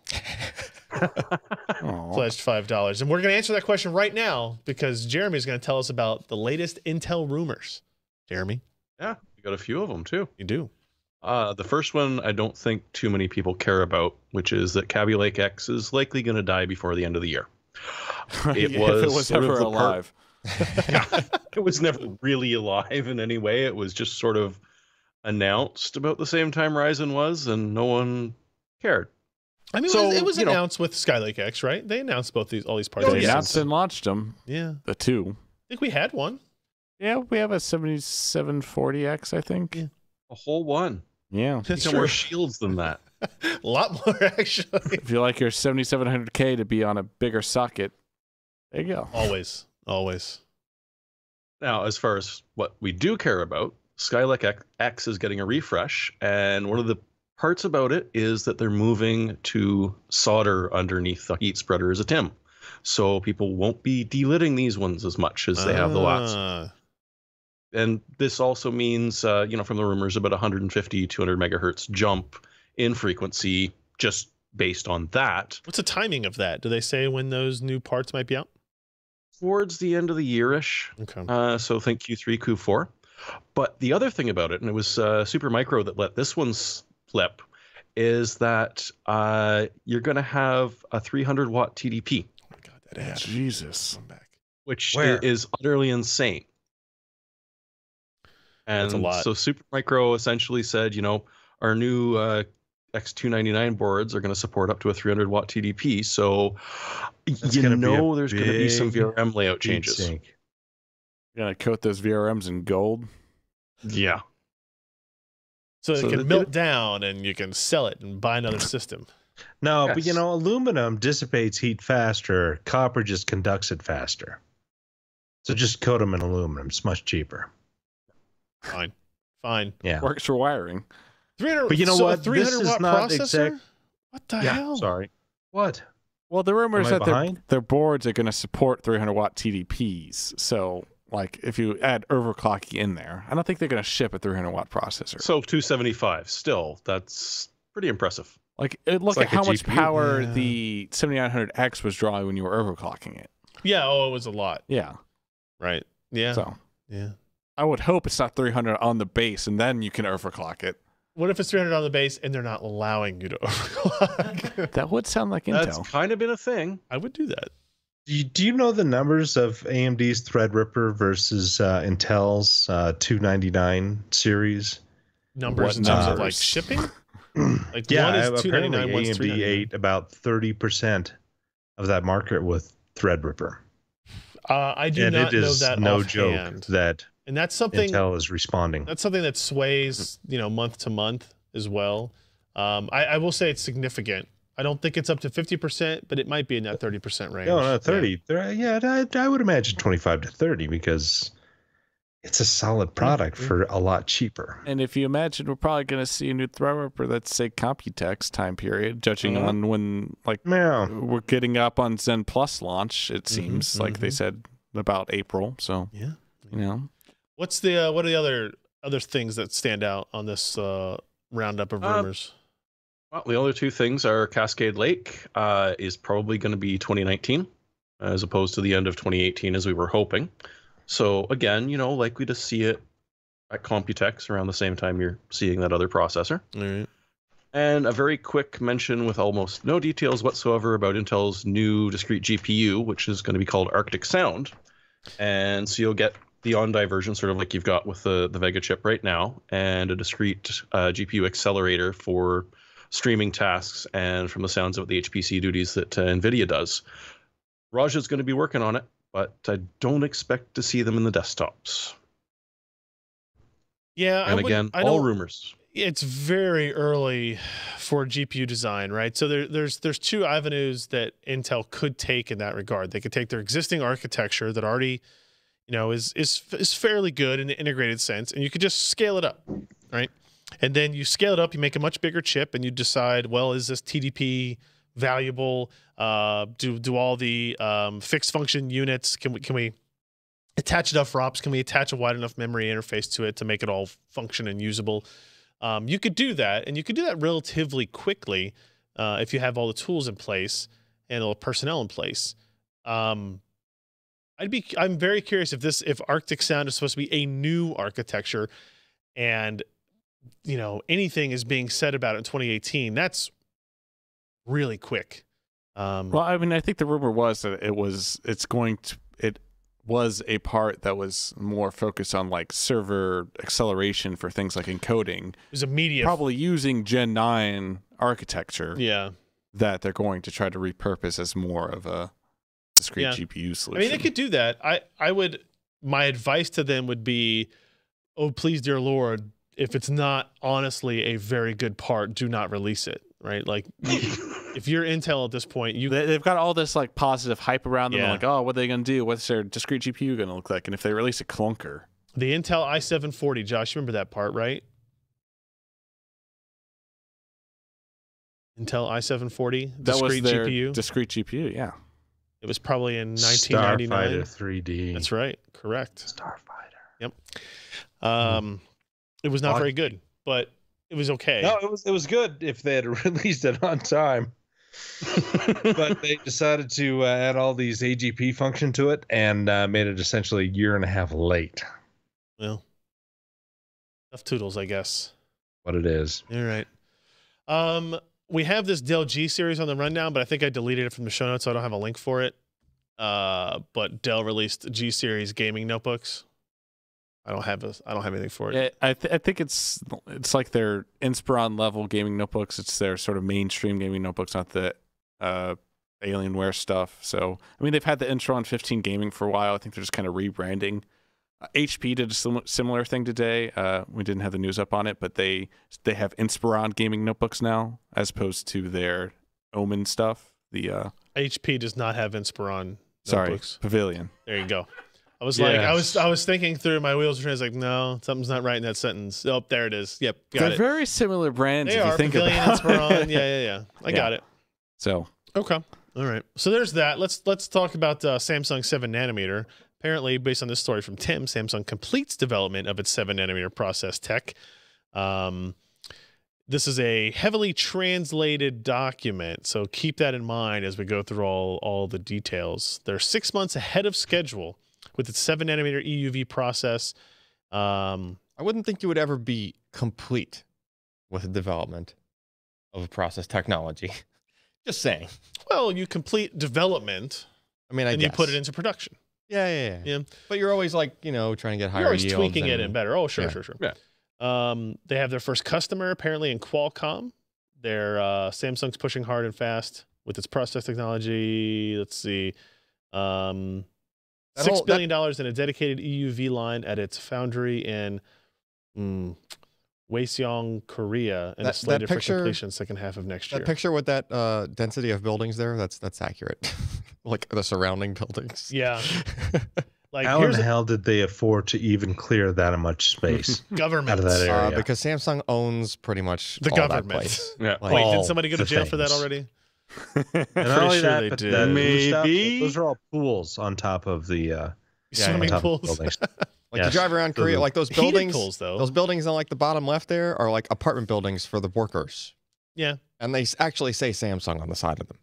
Yeah. And those are that happens all a lot. over freaking Korea. And don't ever try and buy a Dyson vacuum there. Fair. I mean, you wouldn't be surprised to like. Apparently, Samsung has 10 EUV units on track to produce the Snapdragon 855 for Qualcomm towards the end of this year or And early we next know year. how much power those EUV units pull. I know how much a power lot. some EUV units pull because I've seen Global Foundries, but I assume that they're only made by one person. Let me tell you this: there's one group Yeah. that is actually selling EUV units, I think it's like a 120 watt laser, but I forget what the source power is but for it's that. like 10 megawatts. Yeah, it's a lot. the whole thing. Yeah, it's. I think that So might I be see too some much. brownouts in those Samsung company Well, apartments. The employees don't need electricity. We need to run the EUV units. Go, go, Workers go. cannot browse the internet from the hours of 8 a.m. to 4 p.m. Well, or turning lights on. when the work shift's going on, nobody's at all the apartments because they're all at the factory. So They switch the power off to get you out in time. It's interesting to talk about this stuff. So, like, I went and saw EUV Global Foundries. They were installing their second machine when I was there. They weren't in production level stuff yet, though. Samsung has already surpassed Intel in terms of being the largest semiconductor company in the world in terms of revenue. Like Samsung Semi outpaced all of Intel, not including Samsung's refrigerator TV business, right? Samsung Semi. I think they actually have more clean room space than Intel does now, which is that would not surprise it me. has to. I mean, as much memory as they produce, yeah. So I think this is good news. It's bad news for if you're Intel. It's bad news if you're Global Foundries. It's bad news if you're TSMC, maybe. But for the industry, for people who are looking to build these chips, you know, Qualcomm, if they are in fact the first customer with the Snapdragon 855, what benefits do they get out of 7 nanometer? Right? I don't know the answer to that yet, but well, actually, this story says Samsung notes that its 7 nanometer process can produce dies about 40% smaller than its 10 nanometer process. And the smaller process can offer 10% more performance or up to 35% more power efficiency at the same level of performance, which will be a huge boost for mobile processors and products. So again, if this leaked, translated story is accurate, that's a pretty big boost for 2020. 2020, I can believe it. 2019, no. EUV is still, I mean, last year there were some, you know, honest to goodness, the beginning of last year, there were 10 units around the world that were actually under testing and doing anything. It's amazing how quickly people can produce things if you're willing to buy them for hundreds of millions of dollars. For a lot of money. As it turns out. But interesting news nonetheless. And then also in clean room news, Micron is apparently constructing a new clean room for 3D NAND fabrication and research and development in Singapore. Let's see. The new facility is being built adjacent to Micron's existing NAND facility, where Micron has already invested $4 billion to expand in 2016, although they did not disclose the investment for the new clean room space, except that it was a multi-billion-dollar project. Micron is another one of those companies that is a huge beneficiary of the memory market in its current state. Yeah. Right? They're making DRAM. They make DRAM. Do they make flash? They make flash. Oh yeah, yeah. They make Micron the Flash, 3D. IMFT. Yeah. But they Intel and Micron. they're interesting in that they're one of the I want to say they're one of the few verticals, but really it's all the verticals, the vertical companies that are the most powerful. Samsung, Micron, Intel.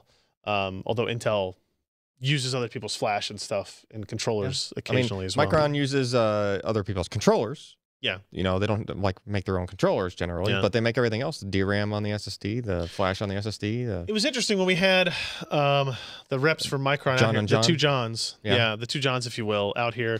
They talked very specifically about focusing on consumer level products. Yeah. They wanted to push the Crucial brand. It was a Crucial brand. It's a Crucial brand, yeah. To like consumer level products, not just white boxing, OEM, all that type of stuff. Right. And yeah, the Micron brand is like the OEM, and then the Crucial brand is just like the retail. Yeah. But it's an interesting discussion about like where is it most profitable, right? When you sell to the end consumer, they are cost conscious. That's right? true. We are watching dollar per gig. Yeah. Right. Whereas if you're only selling it to the enterprise market, if you're selling it to these server units. Yeah. And Micron does make very high end server parts as well for SSDs, right?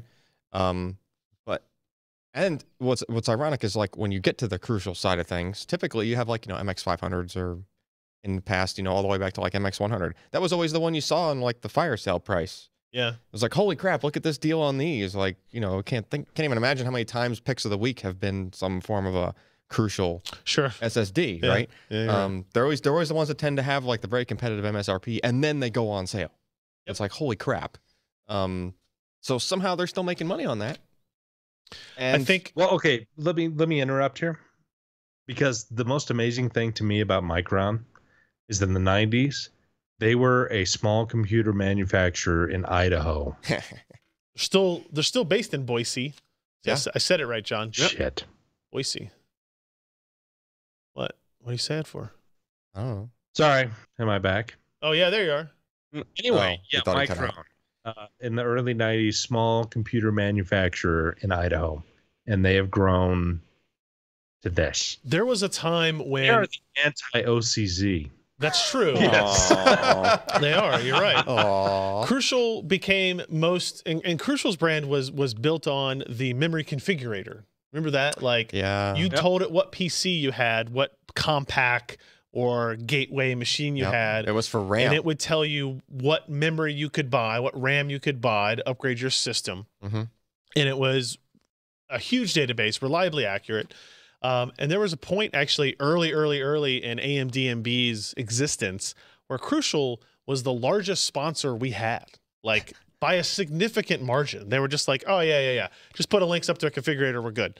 I was like, yep, can Okay. do, right? Like all these banners running Yeah, Crucial yeah. stuff.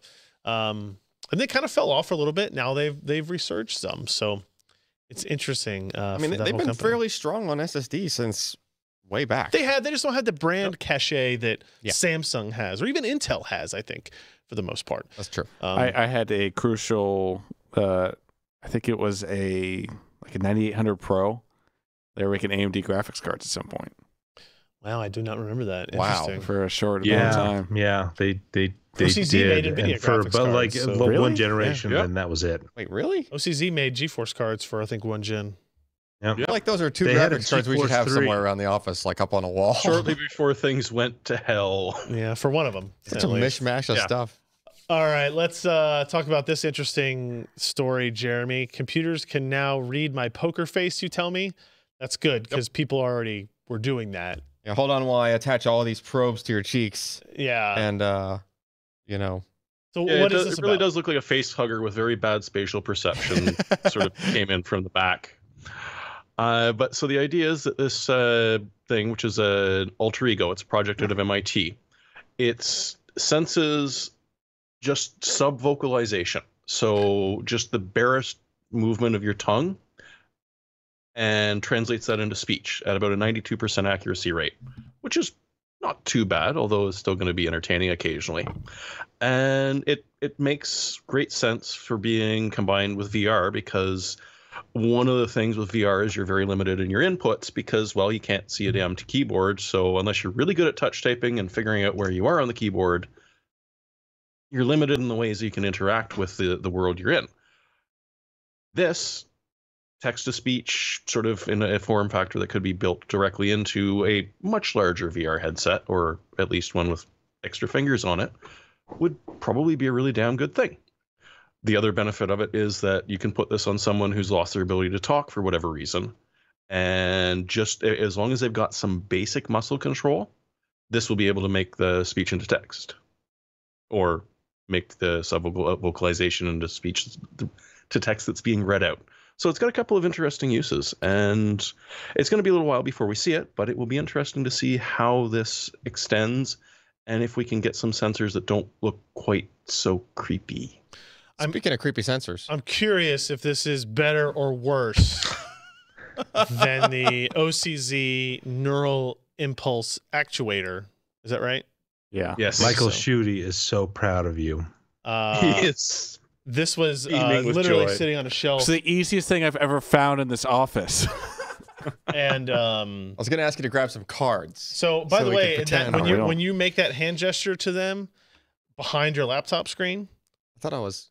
no, you were doing it like right here. He was like this, and you guys could see it. Not because- really. I could see it, but I was just All right. like, what are you I dealing kind of thought he was out, trying to Alec? make it rain at some point. Yeah, like, make it rain. That's different. That's yeah. So that's an Here's interesting. Alan, That's make it interesting, rain. Jeremy. However, the neural impulse actuator allowed me to control a Pong game with my mind, true. but not really with my mind, but with micro muscle movement. You had is to what like, it was. you had to like.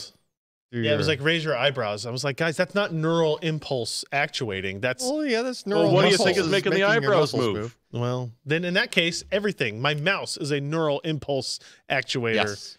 as Yes. well. Good job. You can market that. But I bet I bet drivers haven't been updated for this in a while. Probably you not. think? Probably not. It And looks the Pong game This is looks a kinda little getting- bit like a Wonder Woman tiara or something to A me little as bit. I wear it now. Thinking maybe Krull, but yeah. Well, the NIA got Vista 64-bit drivers at some point in Okay, 2008. so we're close. Sweet. We're close. All right. Thank you, Jeremy.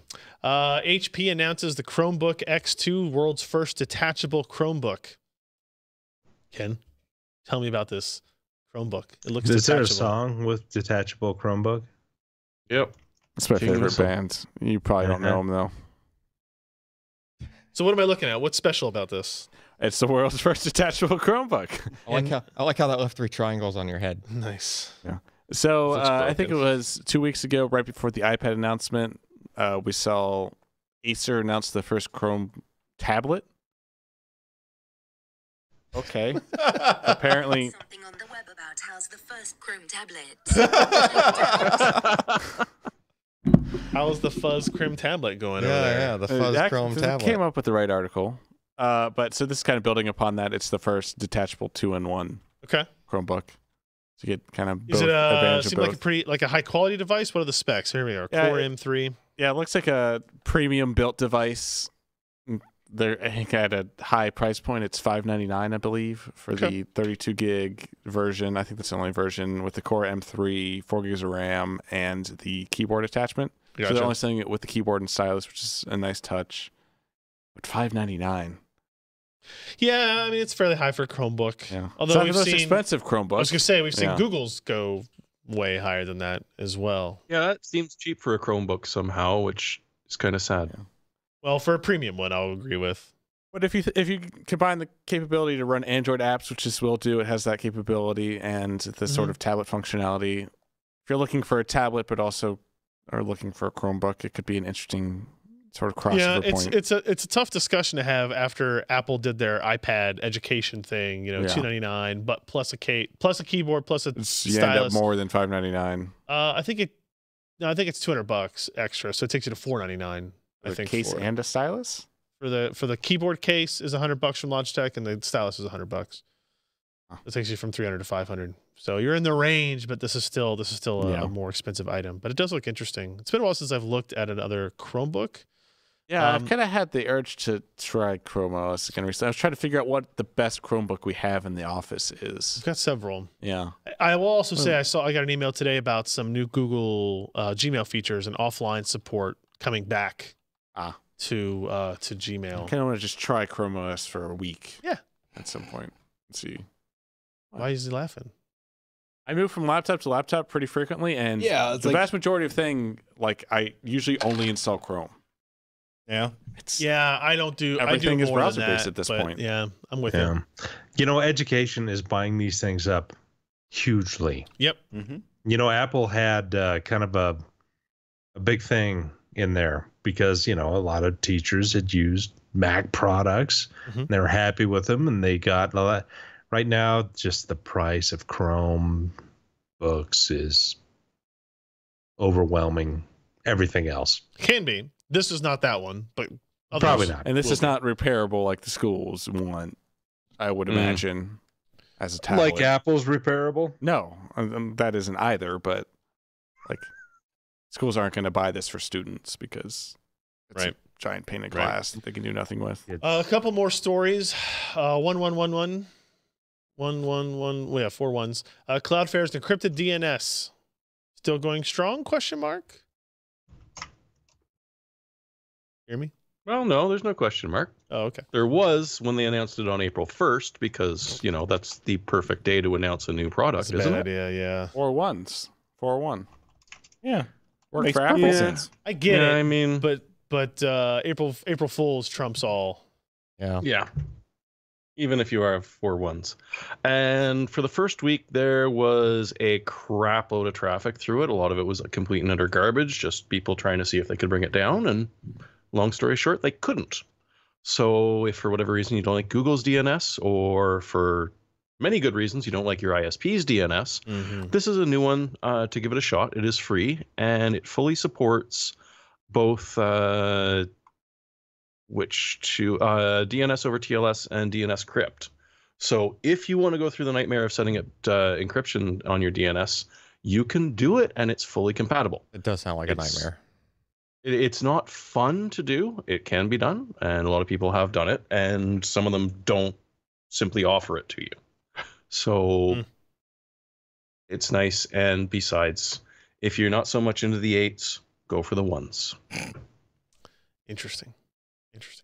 And last but certainly not least, Corsair has made some memory that is not RGB.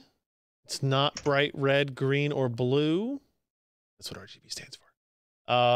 It is instead a nice, classy finish.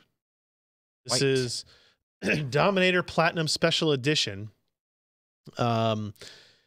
Individually numbered kits feature monochrome white and black design with white LEDs. The modules come in 32 gig kits comprised of either 4 8s or 2 16s. The fancy black and pearlescent white special edition memory features 10-layer PCBs, carefully screened Samsung IC, and dual heat exchange cooling. Top of the modules hold white LEDs, no RGB, and add a bit of glow to your pearl white, system. meaning you really have to see it in person, and you can't go by any photo of it, pretty much.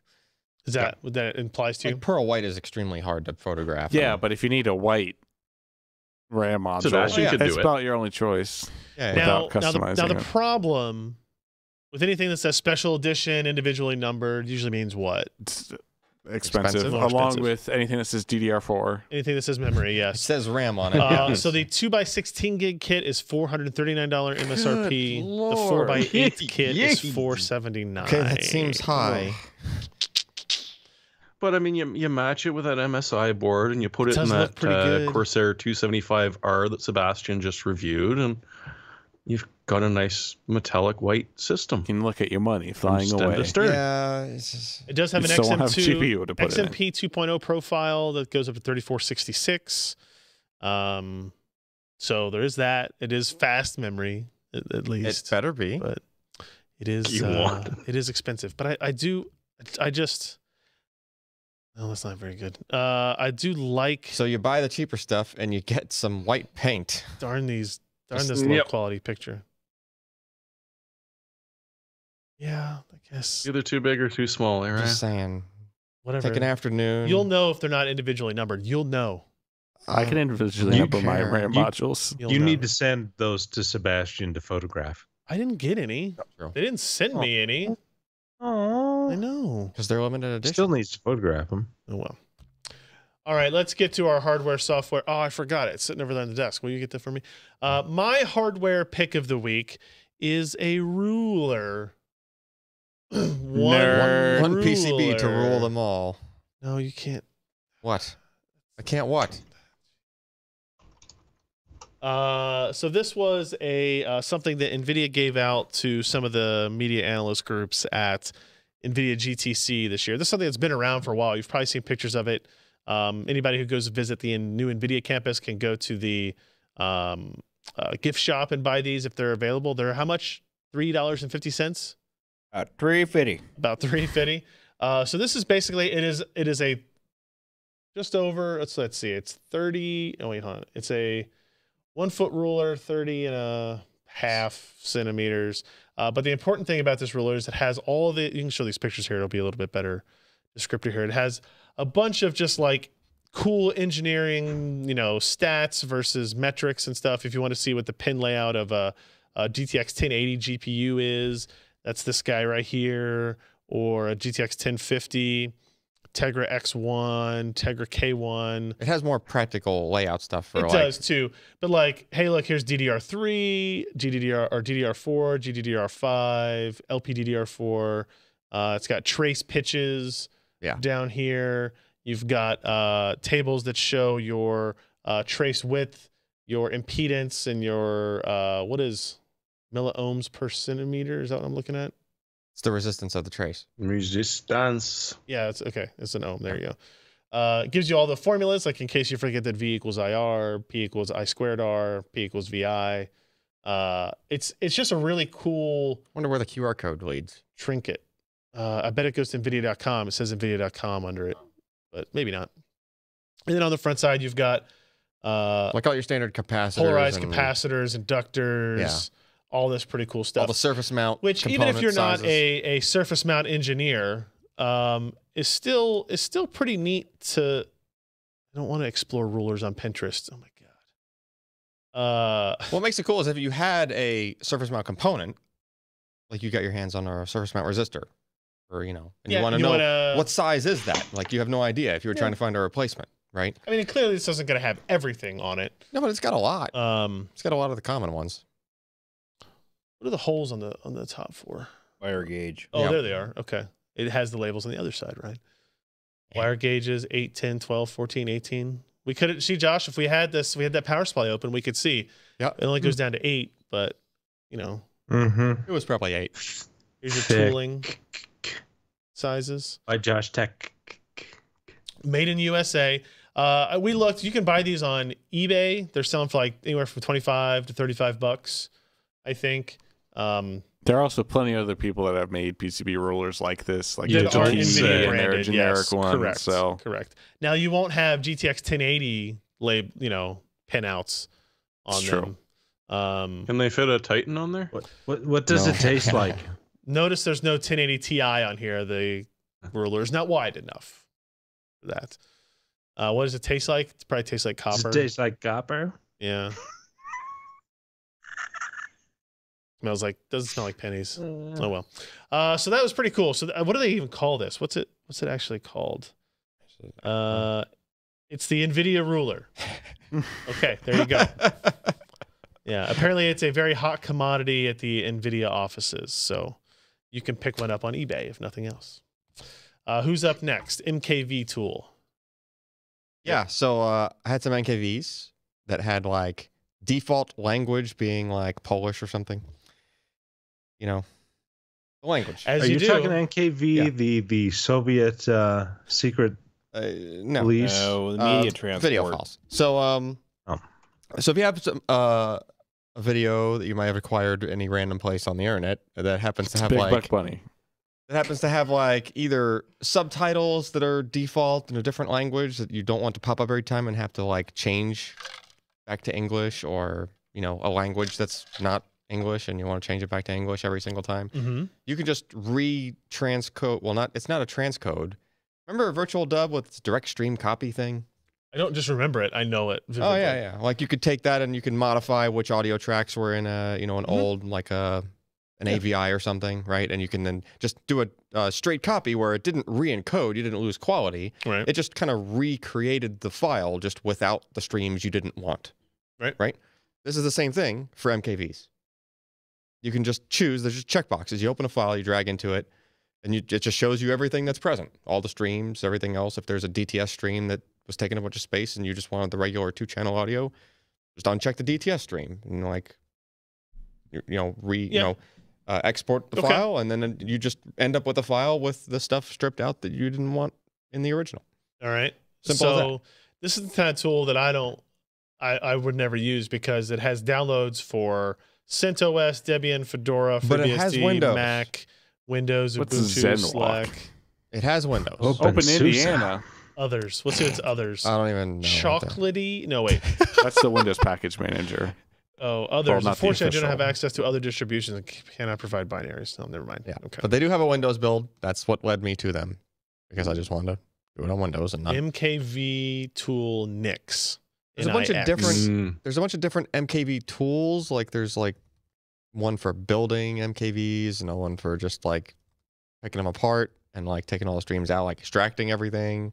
But this one is just a, front to back MKV in, MKV out Right. sort of thing, where you just, it's as simple as you could possibly make, that desire. Yeah. Right. I just don't want Russian language in this movie coming up every time I play it. Just get rid of it. Okay. Here, if you buy the movie from iTunes, it doesn't do that. That's true. Maybe. I've heard that somewhere. Let's see. Who's next? It's Humble. Gotta be Jeremy. That's Jeremy. Yep. Yeah, Got you none got better. But this is actually a pretty damn good bundle because All right. I own almost all of these games already. So obviously they've got good taste. And besides, you're supporting PC Per. But it's got the entire Endless series, Dungeon of the Endless, Endless Space, Endless Legend, and Endless Space 2. If you put in enough. It's also got the Whale and Dolphin Conservatory Pack for Company and Heroes 2. Sorry, no what chicken is- and cow. What? What are all these words you're using, Jeremy? Whale and Dolphin, Whale No. and Dolphin. Got as it. opposed to cow and chicken. So these are all like Moose and Squirrel. these are all just RTSs. What are they? I see. I guess. Yeah. See. Okay. They're all, well, some of them are RTSs, some of them are turn-based, with great multiplayer support if you got a couple of friends who also like it. The Total War Empire is obviously just sort of a Total War thing. Mm. And Tooth and Tail is an odd one that I haven't played, but essentially you're a mouse in a rat's world and could be relatively interesting. And super cheap, and you support a charity and PC Per, so give it a shot. Hey. Yay, indeed. Yay. Good job. All right. I guess that leaves Josh. I've got to go back to the show notes because he didn't have his in time. Yeah, I did. Walworth. All right. What do you got? Oppo Gungan style. How about a 4K UHD player instead? How about it? You know, if you want one of the best on the market, and this is strange because the company is going out of business. Are they really? Oppo. Wait, really? Yes. Yes, they announced that they are not making anything Oh, no. anymore. I very distinctly remember back when I considered myself a videophile who cared about stuff like researching which specific DVD player I wanted to buy that had the best image quality. And Right. I had an Oppo. I don't know what the model number was, but yeah, it's disappointing. It's still Yeah, around here this somewhere. one is the lower priced one. I think it's a little over 500. Yep, bucks. $549. Yeah, 549. The other one is a lot higher. Can I ask you a But question? you know, if you want a really really good 4K Okay. I Blu-ray mean, player, because they're going out of business. They're guess- Don't not. these things need like firmware updates over time for new like keys and stuff? They're going to support them for Okay. many years, So- but they're just going to sell out They're what just not they've going to got. make anymore. The, Okay. the Oppo video and audio business is going out of business because they're still the 5th smartphone manufacturer in the world, Oh, got it. which is weird. Yeah. That's a whole other thing. Yeah. which means at some point in the future they'll just come out of the blue and release some whatever next video Maybe. format Yeah, player firmware to 10 years support. from now or whatever. Yeah, I mean, I think for a lot of people who care about what it looks like and how they interface with it, this is a good choice. I mean, I would still tell people to buy an Xbox One S. Right? That's what, $399? Way cheaper than that. $299? You can get it for like $200. An Xbox One S? Yeah. Well, And you get a game console. Yeah. I saw in The interface Walmart you is can get a big 4K for $129. Yeah. May not be great. Yeah. But still, you know this one is built really nicely. Indeed. All right. So that's going to be it for the show tonight, guys. Thank you for joining us. PCPer.com/podcast. That's a URL you go to find our show notes, links to all the stories we talked about, links to the pics we talked about, RSS feeds, MP3 files, video links, all that stuff is all going to be included right there for you. Links to the butcherbox.com/PCPer if you need it. Use code PCPer. Because you got a meat in a box. Yeah. Do that too. You could meet other people in the box. I know what you meant, Josh. It's fine. So that's going to be it for us for tonight, guys. See you next week. Bye. Don't forget your box of meat. Good Lord, my internet sucked tonight. First time in ages. It Ages. wasn't that bad except that one time. At one time, At one time, and the other time. I just keep dropping out. That whole high school thing getting me again. Sure. Yeah. I'm going to get out because it is driving me nuts. You guys may not see it because, well, I didn't talk a huge amount. Fair. So a pirate Mhm. walks into the bar with a steering wheel coming out of his pants. Mm-hmm. Arr, it's driving me nuts. How has he not heard that? I hadn't heard that. I hadn't either. Oh, That's a good one. Mhm. Yeah. Give it 3 months. Josh was going to say that at the beginning of one of the episodes. Yep. Oh, yeah, obvious, because I am. Oh, no, give it 3 3 weeks. months, you say. Unoriginal. You could have it in 3 weeks, Josh. I'll put it on the calendar. I won't even remember it at this point. So, All right. Goodbye, Josh. good night. Ken, I was trying to add that payout stuff, and it's Yeah. asking me to put in the PayPal email address, For and it gives what? me no field. Oh, So I don't know if are you set up Oh. as the primary or something? I think you have as much privilege as I do. I know I have as much privilege as you. Check your privilege. I just, Oh, it's checked. it links me to a site, and it links me to a page that says, make sure your PayPal address is listed in the account It here. wants way more information than that when I click it. So, Well, I gave it that information. oh well, it wants me to give it that information. Oh, it's asking you to give it to? Okay. I think because you aren't finished it with the process. All right. Oh, guys, I gotta run too. Okay. Goodbye, Jeremy. Bye. Bye. Yeah, I don't know what it's on because there's two options: PayPal or Payoneer, which I've never heard of. I don't know. For payout. And then it says, when I select Payoneer, it says you need to link your Payoneer account and settings. And I click that settings link.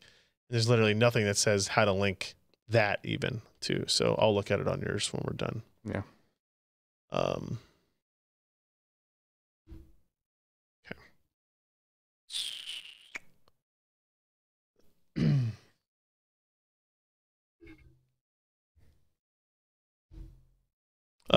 I guess that's it. Bunch. I don't think we're gonna have anything tonight. Sorry, guys.